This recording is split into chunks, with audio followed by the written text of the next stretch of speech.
4 दिवसापासून सतत सुरू असलेल्या पावसाने धुमाकूळ घातलेला आहे। ज्या ठिकाणी मी उभा आहे तो नालासोपारा पूर्वेचा चंदनका परिसर आहे। जर आपण पाहाल तर हा सबंध जो रोड आहे हा रस्ता पूर्ण पाण्याखाली व्यापला गेलेला आहे। वाहन चालक जे आहेत त्यांना मोठा प्रचंड सामना करावा लागतो। तर कुठेतरी पादचारी आहेत जे स्टेशनकडे जाणारे प्रवासी आहेत यांनाही कुठेतरी परत घराकडे माघार घेताना पाहायला मिळतं। जेणेकरून महानगरपालिकेच्या मोठा बोंब केलेली की आम्ही नाले सफाईवर कोट्यवधी खर्च केलेत, मात्र जर नाले सफाई झाली असेल तर ही शहराची परिस्थिती नक्की पुण्यामुळे होते। आणि पाणी साचणं हे काही नवीन नाही, वर्षानुवर्ष अशा पद्धती शहरात नेहमीच पाणी साचत असतं। प्रशासना माध्यमातून नवीन योजना आणल्या जातात, पण त्या योजनेचं कुठेतरी पालन होतं का आणि ह्या ज्या पूर्ण परिस्थितीवर नक्की गुन्हेगार कोण आहे, अशा गुन्हेगारावर कारवाई होईल का असे नागरिकही प्रश्न उपस्थित करत आहे। नवराष्ट्राचा निलेश महाडिक, नालासोपारा। जय महाराष्ट्र। मी मंदार परब, शिवसेना युवासेना उपविभाग अधिकारी विरार। आजची परिस्थिती काय नेहमी नाही आपल्या वसई विरारसाठी। आपल्याला वाटलेलं 35 वर्षात परिवर्तन होईल, पण त्यामुळे काय वाटत का नाहीये। आज बघू शकता गेले 3 तास मी पण इथे उभा आहे, अनेक नागरिक इथे समस्येमध्ये अडकलेले, पण ना इथे कुठली सक्षम मशीन आहे, ना नगरपालिकेचा अधिकारी आहे, ना कुठलं प्रशासन आहे। केवळ आणि केवळ फक्त नागरिक आपला संघर्ष करत आहेत, जे इतकी वर्ष इथे करत आहेत।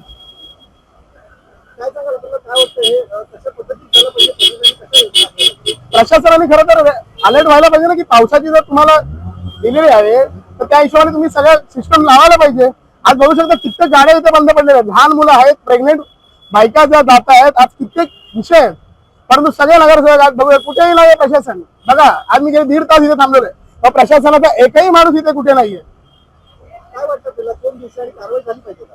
दोषीवर कारवाई झालीच पाहिजे ना, पण हे दरवर्षी होत आहे, हे नवीन काय आहे वसई विरारकरांसाठी।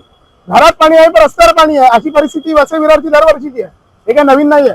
वसई विरार शहर महानगरपालिका बनून 2009 ला पालिका बनलेली आहे, 17 वर्ष झालेली आहेत। आणि आपण पाहिलं असेल तर दरवर्षीच अवस्था खराब असते, पण यावर्षी जी अवस्था आहे ही अत्यंत दयनीय आहे। आता आपण आहोत चंदन नाका या स्पॉट वरती नालासोपारा पूर्वकडे।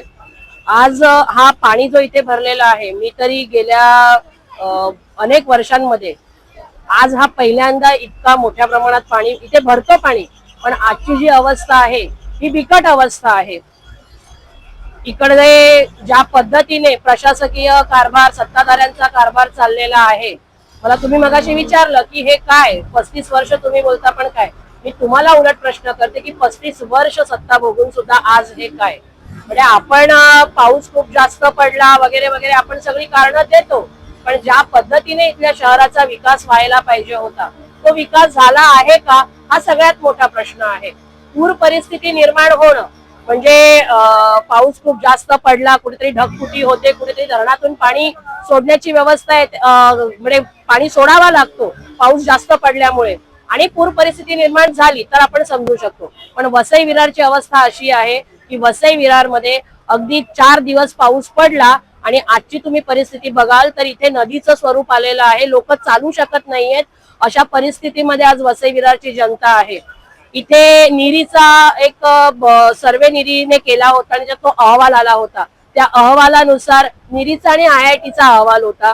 म्हणजे प्रत्येक वेळेला सांगितलं जातं की वसई तालुका हा बशीसारखा आहे, बशीसारखा तालुका आहे, पण हे तुम्हाला जर गेल्या 17 वर्षात 20 वर्षात कळलेलं आहे तर त्यासाठी आपण काहीतरी उपाययोजना करायला पाहिजे। दरवर्षी आपण सांगतो की नाले सफाई झालेली आहे। मी स्वतः नगरसेविका म्हणून जेव्हा प्रशासनाला प्रश्न विचारला, मला लेखी उत्तर आलेलं आहे की नाले सफाई 100% झालेली आहे। तुम्ही आज बघू शकता, एकेका ठिकाणी जाऊन बघू शकता स्पॉट वरती की नाले सफाई झालेली आहे का। इथे नाले सफाई झालेली नाहीये।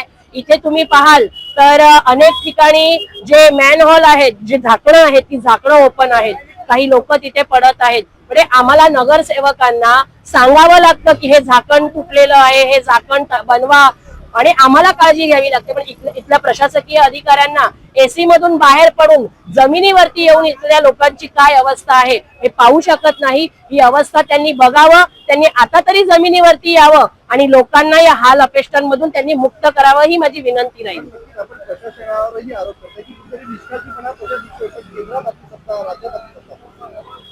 बघा, केंद्रात सत्ता आहे, राज्यात सत्ता आहे। केंद्र सरकार भरपूर योजना पाठवतं, राज्य सरकार त्यासाठी आपल्याला योजना पाठवतं, निधी देतो, पण त्याचं इम्प्लिमेंटेशन कोण करतं तर इकडची महानगरपालिका करते. इकडच्या महानगरपालिकेतले जे कोणी अधिकारी आहेत, जे कोणी सत्ताधारी आहेत, त्यांना इकडे त्या गोष्टी सगळ्या राबवून घ्यायच्या असतात. आम्ही मान्य करतो की केंद्रात आमची सत्ता आहे, राज्यात आमची सत्ता आहे, पण वसई विरार महानगरपालिकामध्ये आजही ज्यांची सत्ता आहे, ज्यांची गेली 35 वर्षापासून सत्ता आहे, त्यांना कधीच वाटलं नाही का की आपल्याला इकडच्या जनतेला सुखसोयी दिल्या पाहिजेत. केंद्राने पैसा पाठवला, राज्याने पैसा पाठवला, पण तो जर त्याचा सदुपयोग झाला असता, तो योग्य ठिकाणी कामाला आला असता, तर आजची ही अवस्था इथे उभी राहिली नसते. परिस्थिती जर सादर पातळीवर दिसत आहे, सत्ताधाऱ्याला पण आरोप करत आहे. आपल्यालाही संधी मिळाली आहे, आपण निश्चित ज्याच्यामुळे परिस्थिती घडली अशा कारवाईचा आदेश देणार. परवाच महासभा आहे, महासभेसाठी हा प्रश्न मी स्वतः घेतलेला आहे, कारण हा लोकांच्या जिव्हाळ्याचा प्रश्न आहे, लोकांच्या जीवन मरणाचा प्रश्न आहे.